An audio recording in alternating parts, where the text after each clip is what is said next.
ఒకరోజు అడవి మొత్తం తగలబడిపోతుంది. జాను తన గుడ్లని కాపాడుకోవడం కోసం ఎంతగానో ప్రయత్నం చేస్తూ ఉంటుంది. తన రెక్కలతో మంటలు రానివ్వకుండా ప్రయత్నం చేస్తూ ఉంటుంది. చుట్టుపక్కల వాళ్ళని కేకలు వేస్తూ ఉంటుంది. కాపాడండి, ఎవరైనా నన్ను కాపాడండి, ఎవరైనా నన్ను కాపాడండి, నా బిడ్డలు మరణిస్తారు, ఎవరైనా కాపాడండి అంటూ కేకలు వేస్తూ ఉంటుంది. కాని చుట్టుపక్కల ఎవరూ లేకపోవడంతో ఎవరు కూడా ఆమెకు సహాయం చేయడానికి వచ్చే అవకాశముండదు. అగ్నిదేవుడా, దయచేసి నా బిడ్డల్ని కాపాడు, వాళ్ళకి ఏ అపాయము రాకుండానే మీరు చేయండి, దయచేసి వారిని కాపాడు దేవా అంటూ పెద్ద పెద్దగా ఏడుస్తూ ఉంటుంది. విపరీతంగా మంటలు మండిపోతూ ఉంటాయి. తన బిడ్డలని ఎలా అయినా కాపాడుకోవాలని తను ప్రయత్నం చేస్తూ ఉంటుంది. గబగబా ఆ గుడ్ల మీద వచ్చి ఆకుల్ని కప్పుతూ ఉంటుంది. అలా కప్పి తను అక్కడ్నుంచి వెళ్ళిపోయే ప్రయత్నం చేస్తుంది. కాని తన మనసులో తల్లి ప్రేమ మాత్రం అడ్డుకుంటుంది. చనిపోతే నా బిడ్డలతో సహా నేను చనిపోతాను, లేదంటే బ్రతుకుతాను. ఆ దేవుడు నన్ను బ్రతికిస్తే బ్రతికించినట్టు, లేదంటే లేదు అని ఏడుస్తూ వెళ్ళి ఆ గుడ్లపైన పడుకుంటుంది. తను అలా పడుకొని తన ప్రయత్నం మాత్రం ఆపకుండా కాపాడమని అరుస్తూ ఉంటుంది. కాపాడండి, కాపాడండి అని.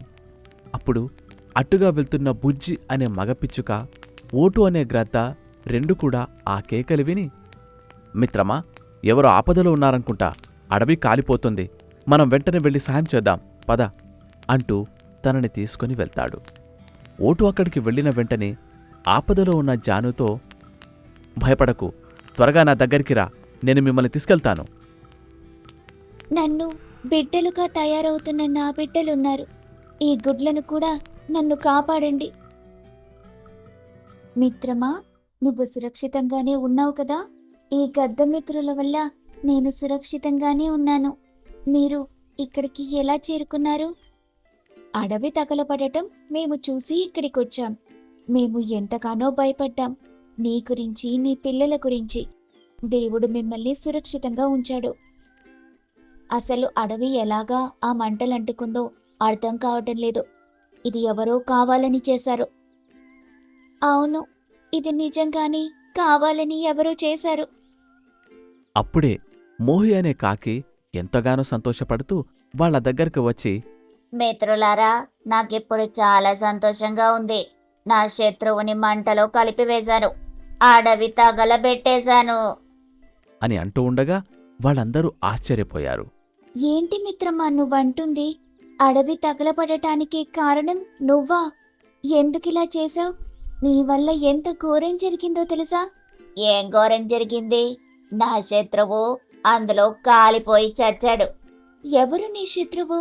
అసలు ఏం జరిగింది అని అడుగుతూ ఉండగా మోహికాకి సంతోషంగా, గత కొన్ని నెలల నుంచి నేను సంతోషంగా అడవిలో నివసిస్తున్నాను. నా గుడ్లని సురక్షితంగా అక్కడుంచాను. కానీ ఆ చెట్టు కింద ఉన్న ఒక పాము నా గుడ్లకి కాపలా ఉంటానని చెప్పి తానే ఆ గుడ్లని తినేసింది. నేను నా కళ్ళారా చూశాను.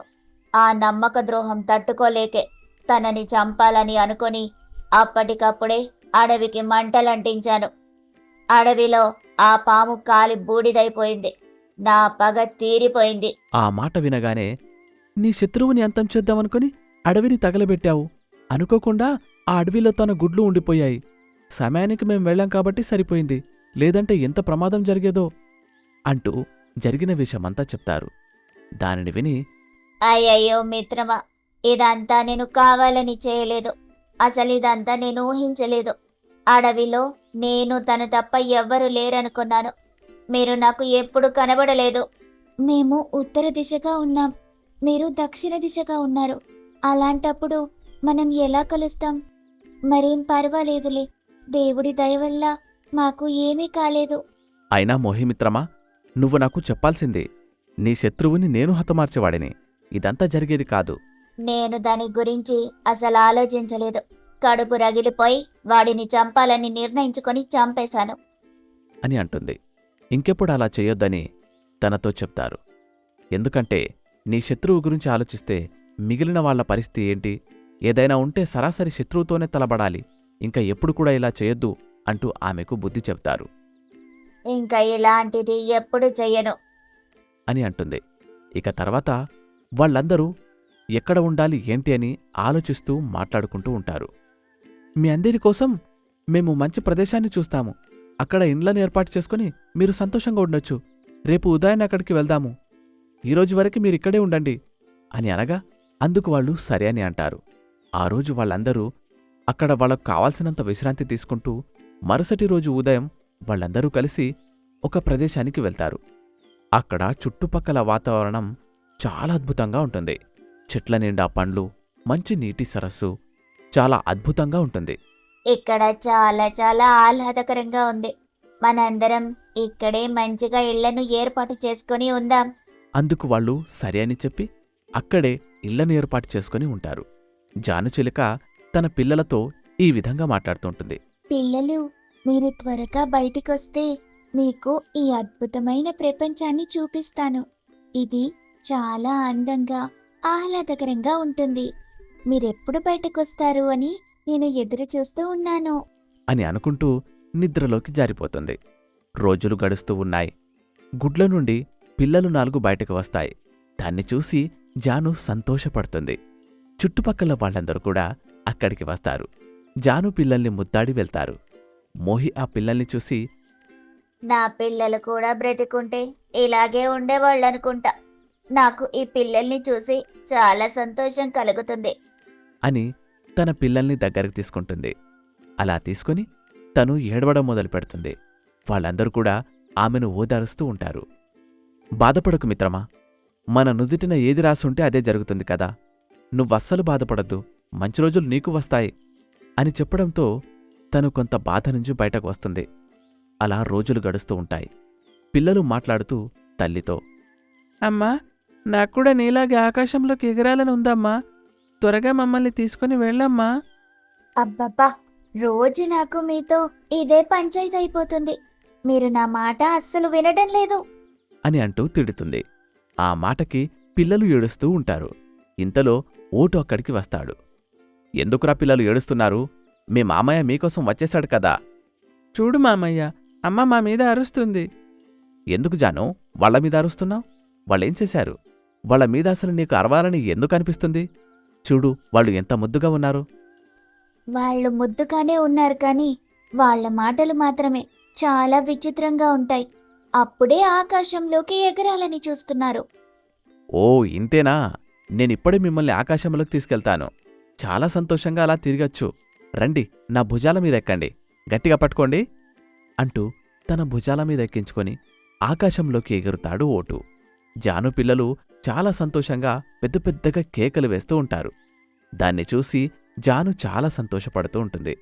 ఇంతలో ఒక పిల్ల జారి ఒక్కసారిగా కింద పడిపోతుంది. దాన్ని చూసి జాను పెద్దగా కేక వేస్తుంది. ఓటు చాలా కంగారుగా కిందికి వెళ్లే సమయానికి అక్కడున్న మోహి తనను పట్టుకుంటుంది. ఇంత ప్రమాదకరమైన ఆటలు అస్సలు ఆడకూడదు పిల్లలు, జాగ్రత్తగా ఉండాలి అంటూ ధైర్యం చెప్తుంది. దానిని చూసి వాళ్ళందరూ కూడా గట్టిగా ఊపిరి పీల్చుకుంటారు. ఇక పిల్లలందరూ కూడా తల్లి దగ్గరికి చేరుకుంటారు. ఒక్క నిమిషంలో ఏం జరిగిందో చూశారు కదా. ఇలాంటి ప్రమాదాలు వస్తాయి కాబట్టి ఏ సమయంలో జరగాల్సిన పనులు ఆ సమయంలోనే చేయాలి. అర్థమైందా? అర్థమైందమ్మా, ఇంకెప్పుడు కూడా నిన్ను మావయ్యని అస్సలు ఇబ్బంది పెట్టము అని అంటారు. నా ప్రాణం ఒక్కసారిగా పోయినట్టు అనిపించింది. సమయానికి మోహి ఉంది కాబట్టి సరిపోయింది, లేదంటే ప్రమాదం జరిగేది. వాళ్లకు ప్రమాదం జరగదన్నయ్యా, వాళ్ళకి దేవుడి కృప ఎప్పుడూ ఉంటుంది అని అంటుంది. అప్పుడు ఓటు నిజమే అని నవ్వుతుంది. ఇక ఆ రోజు గడిచిపోతుంది. పిల్లలు ఎప్పుడెప్పుడు ఆకాశంలోకి ఎగరాలని చూస్తూ ఉంటారు. కొన్ని రోజులు గడిచిన తర్వాత వాళ్లకు రెక్కలు వస్తాయి. ఒక్కసారిగా ఆకాశంలోకి ఎగరడం మొదలుపెడతాయి. దానిని చూసిన తల్లి, చాలా సంతోషంగా ఉంది. నా బిడ్డలు ఎదిగి వాళ్ళంతట వాళ్ళు ఆకాశంలోకి ఎగురుతున్నారు అంటూ సంతోషపడుతుంది. ఇక పిల్లలు తన తల్లిని కష్టపెట్టకుండా వాళ్లే కష్టపడి ఆహారం తెచ్చి తల్లిని పోషిస్తూ సంతోషంగా చుట్టుపక్కల వాళ్ళని చూసుకుంటూ ఉంటారు. దానిని చూసి వాళ్ళు కూడా సంతోషపడుతూ, పిల్లలంటే మీలాగే ఉండాలి, అని వాళ్ళని మెచ్చుకుంటూ ఉంటారు. జాను వాళ్ళు మంచి ప్రయోజకులవుతారని కలలో కూడా ఊహించలేదు. కాని కాలం మాత్రం వాళ్ళని ప్రయోజకుల్ని చేసి చూపించింది. ఎప్పుడు ఏం జరుగుతుందో మనకు తెలీదు కాబట్టి మన ప్రయత్నాలు మనం చేసుకుంటూ ముందుకు సాగాలి.